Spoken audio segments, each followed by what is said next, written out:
You're watching Daily News Podcast on Mangalore today, where news breaks and stories unfold. From the latest updates to in-depth analyses, we're here to keep you informed and engaged. Let's get started. In Mangalore today, poor families in Mangaluru have been waiting for years to receive houses promised under the Pradhan Mantri Awas Yojana 2.0.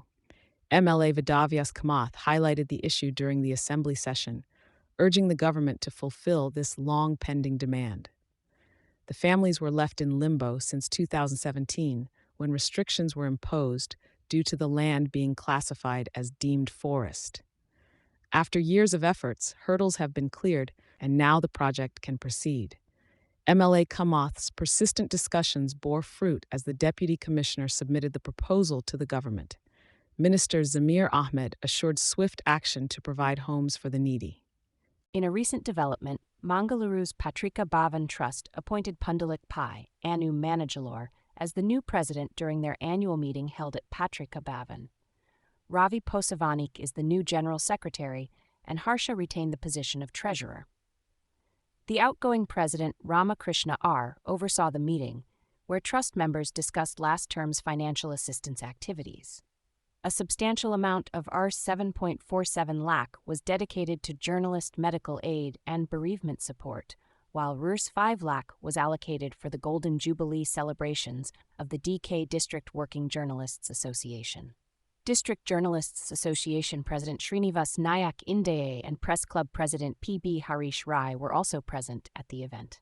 In a significant development, Gangauli police have apprehended a fugitive who had been evading authorities for 23 years in relation to a dowry harassment case. The accused, Nasir Khan, 52, from Sagar Taluk in Shivamogga district, faced charges under various sections of the IPC and the Dowry Prohibition Act. Despite being summoned, he had been on the run for over 2 decades. Acting on credible intelligence, a police team led by H.C. Krishna, P.C. Prasanna, and P.C. Sandeep Kurani apprehended Nasir Khan at Anandapura in Sagar Taluk on August 20, 2025.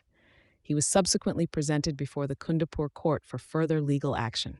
In a bid to facilitate travel for passengers during the Ganesh Chaturthi festival, the Railway Department has announced the operation of 2 special trains between Bengaluru and Mangaluru. Dakshina Kannada MP, Brajesh Chauta, shared this update stating that the special services aim to assist individuals returning to their hometowns for the festive occasion. MP Chauta expressed his appreciation to Railway Minister Ashwini Vaishnaw and V. Samana for their support in arranging these special trains. The initiative will undoubtedly help many reunite with their families as they celebrate the upcoming festival. In a recent development, a 33-year-old woman from Brahmavara Taluk in Udupi district fell victim to a forex trading fraud, losing a staggering amount of Rs 11.5 lakh in the process. The victim, Aruna, lodged a complaint at Kota police station, alleging that an individual named Aradhya, posing as the CEO of Abhiram Exports, deceived her with promises of high returns on forex investments. Between November 19, 2024 and April 28, 2025, Aruna transferred the said amount to multiple UPI IDs provided by the accused. However, the funds were never invested as promised, leading to accusations of fraud. A case has been filed under Section 66C(d) of the IT Act as investigations into the matter continue.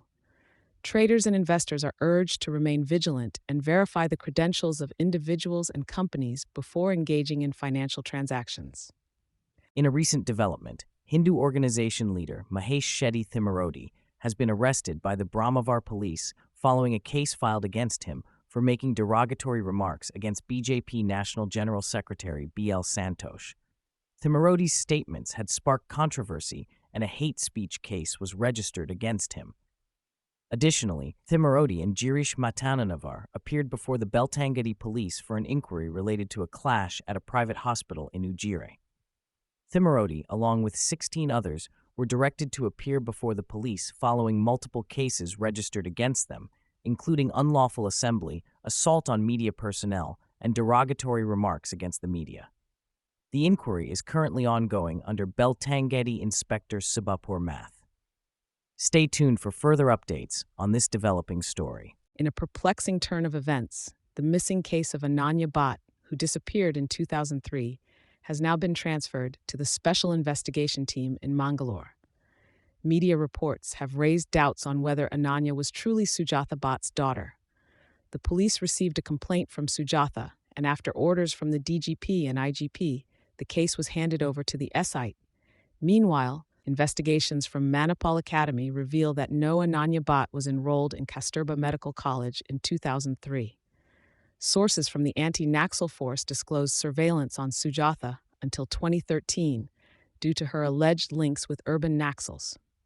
With conflicting claims emerging, the site aims to untangle the mystery of Ananya Bhatt's disappearance and its possible connections to the Dharmasthala burials.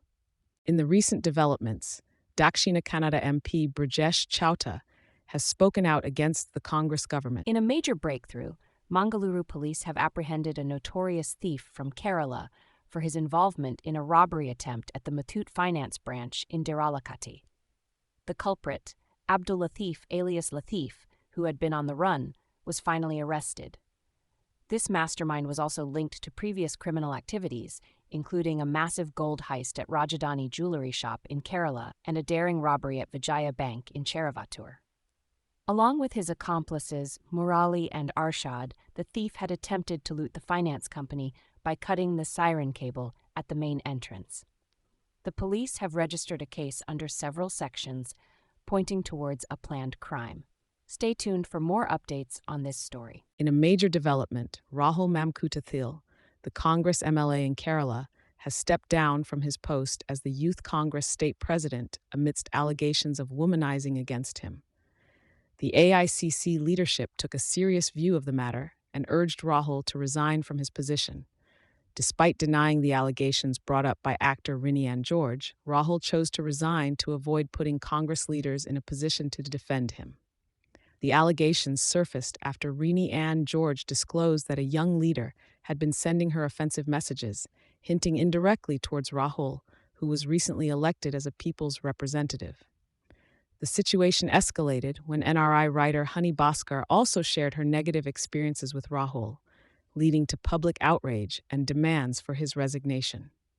Leader of opposition V.D. Satheesan vowed to take strict action against any individual engaging in such behavior.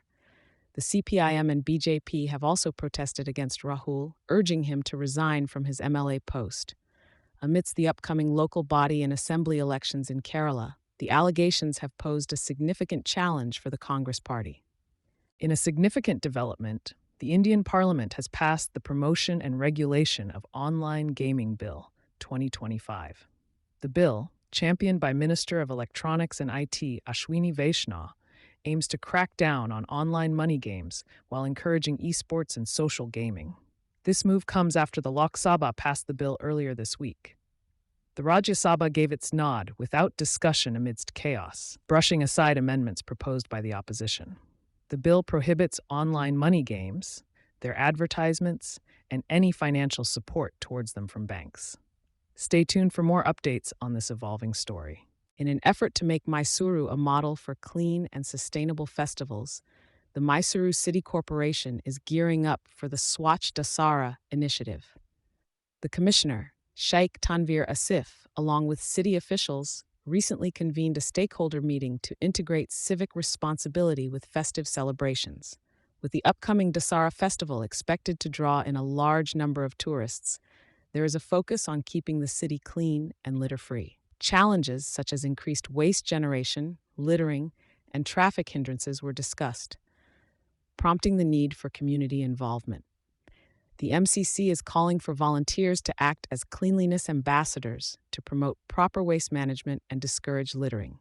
Plans include deploying additional personnel and vehicles across all city zones, monitoring waste generation in real time, and implementing waste-to-wonder models using recycled materials during Dasara. The aim is to ensure a clean, green, and sustainable festive season for Mysuru.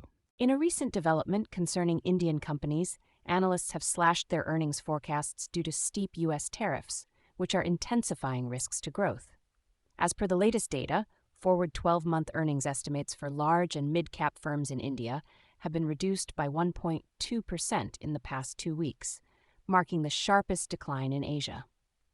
The impact of the tariff hike on exports to the U.S. could potentially reduce India's GDP growth by 1 percentage point over time, especially affecting sectors like textiles. To counter these challenges, Indian Prime Minister Narendra Modi has announced tax reforms to boost the economy amidst the ongoing trade conflict with the U.S. Despite ongoing struggles, economists at Standard Chartered anticipate a boost in GDP growth with the government's plans to lower consumption taxes. Additionally, Bank of America's survey has shown that India has shifted from the most favored to the least preferred Asian equity market in a span of 2 months. This downturn follows a period of sluggish earnings growth in 2024, highlighting the need for strategies that can revitalize the economic landscape. In a political development, vice presidential candidate B. Sudarshan Reddy, backed by the opposition, filed his nomination papers in Mangalore. The former Supreme Court judge submitted the papers in the presence of top Congress leaders like Mallikarjun Kharge, Sonia Gandhi, and Rahul Gandhi. Various opposition leaders from parties like NCP, SP, DMK, TMC, Shiv Sena, and CPIM were also in attendance. With 160 MPs supporting him, Reddy's nomination was scrutinized by the returning officer. The upcoming election's electoral college comprises members from both Lok Sabha and Rajya Sabha, with a total of 781 members and a majority mark at 391. On the other hand, the ruling NDA has put forward C.P. Radhakrishnan as their candidate, enjoying the support of at least 422 members, with additional backing from parties like YSRCP. Stay tuned as the political atmosphere intensifies in Mangalore. In a chilling development, 6 schools in Mangalore received bomb threats today, sparking panic among students and authorities. The schools targeted include Vidya Niketan in Kadri, St. Joseph School in Valencia, Lourdes Central School in Bajai, Kanara High School in Kodialbail, St. Aloysius High School in Pandeshwar, and Little Rock Indian School in Brahmavar. The threats were received via email between 6:30 a.m. and 8 a.m., causing immediate evacuation and a thorough search operation by the Mangalore Police and Fire Department. This comes after a series of similar threats in the past week, with authorities working tirelessly to ensure the safety of students and staff. Parents are urged to remain calm and cooperate with the authorities during this critical time. Mangalore, August 21, 2025. Despite the ongoing tariff tensions with the U.S., India looks to boost trade ties with Russia, aiming to achieve a $100 billion bilateral commerce target by 2030. Russia shows interest in exporting liquefied natural gas and expanding nuclear energy cooperation with India. The two nations emphasize the need to address the trade imbalance urgently. India finalizes terms of reference for a free trade agreement with the Eurasia Economic Union, comprising Russia, Armenia, Belarus, Kazakhstan, and Kyrgyz Republic. The External Affairs Minister meets with Russian officials to enhance trade, economic, and cultural cooperation. The meeting follows recent U.S. tariffs on Indian exports due to continued oil purchases from Russia. Russia remains committed to supplying fuel to India, including LNG. The forthcoming meeting between the Indian Foreign Minister and the Russian Foreign Minister will prepare the groundwork for the annual summit between Prime Minister Narendra Modi and President Vladimir Putin in New Delhi later this year. In a tragic incident in Chandanahalli, a 32-year-old woman named Shweta lost her life after a man named Ravi allegedly drove their car into a lake following her rejection of his proposal. The victim, who had separated from her husband and was staying with her parents, had been facing pressure from the accused, a married man, to be in a relationship with him. Despite her refusals, Ravi reportedly took this extreme step out of anger. While Ravi managed to swim to safety, Shweta tragically passed away. Following a complaint by the victim's family, the police have registered a murder case against Ravi, who initially claimed the incident was an accident. Rescue teams were seen working at the site late into the night. Ravi has been arrested as investigations continue into this heartbreaking incident in Hassan district. That's all from us today. We sincerely thank you for tuning in. For more details on the stories you've heard and for continuous news coverage, please visit mangaloretoday.com. Subscribing ensures you're always updated. Farewell, until our paths cross again.